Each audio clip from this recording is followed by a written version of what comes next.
ভাতার রাজ্য নাকি উন্নয়নের হাতছানি, সন্ধিক্ষণে দাঁড়িয়ে বঙ্গ। বাংলার ভোট এবার দুই মেরুতে দাঁড়িয়ে, একদিকে মাসে মাসে ব্যাংকে ঢোকা নিশ্চিত টাকা, অন্যদিকে কারখানা আর স্থায়ী রোজগারের ডাক।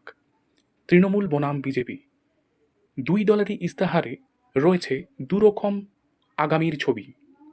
তৃণমূলের মূল জোর ভাতার ধারাবাহিকতায়, লক্ষ্মীর ভাণ্ডার এখন গ্রামীণ অর্থনীতির শিরা উপশিরায়। এছাড়াও নতুন সংযোজন হয়েছে ১,৫০০ টাকার যুবসাথী, যেখানে কর্মপ্রার্থীদের চাকরি না দিয়ে ভাতাজীবী করে তোলা।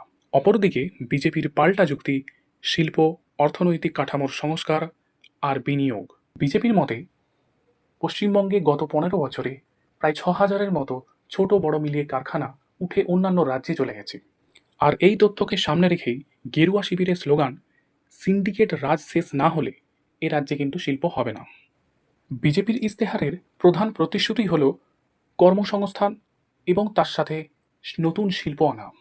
এর পাশাপাশি তারা লক্ষ্মীর ভাণ্ডারের কাউন্টারের জন্য অন্নপূর্ণা ভাণ্ডারে মহিলাদের মাসে ৩,০০০ টাকা দেওয়ার প্রতিশ্রুতি দিয়েছে।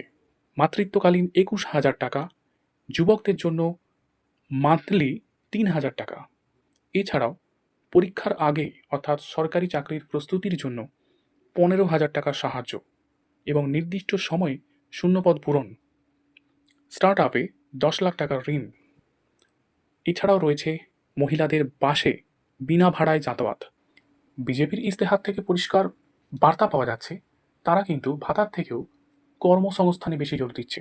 তৃণমূলের নির্বাচনী প্রতিশ্রুতিতে যেখানে কর্মসংস্থানের সেরকম কোনো দিশা নেই, সেখানে বিজেপির ইস্তেহারে রয়েছে ভুরি ভুরি কর্মসংস্থানের প্রতিশ্রুতি। তথ্য বলছে রাজ্যের ঋণ মোট উৎপাদনের ৩৯% ছুঁয়েছে।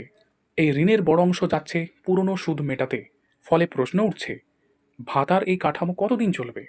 উল্টো দিকে প্রশ্ন, সংস্কারের নিশ্চয়তা কে দেবে? তাই ২৩ এবং ২৯ এপ্রিল বুথে দাঁড়িয়ে বাংলার ভোটারকে বাঁচতে হবে আজকের নিশ্চয়তা নাকি কালকের নতুন সম্ভাবনার ভবিষ্যতের হাতছানি। ভাতার রাজ্য নাকি উন্নয়নের হাতছানি? ৪ মে উত্তর দেবে জনতা।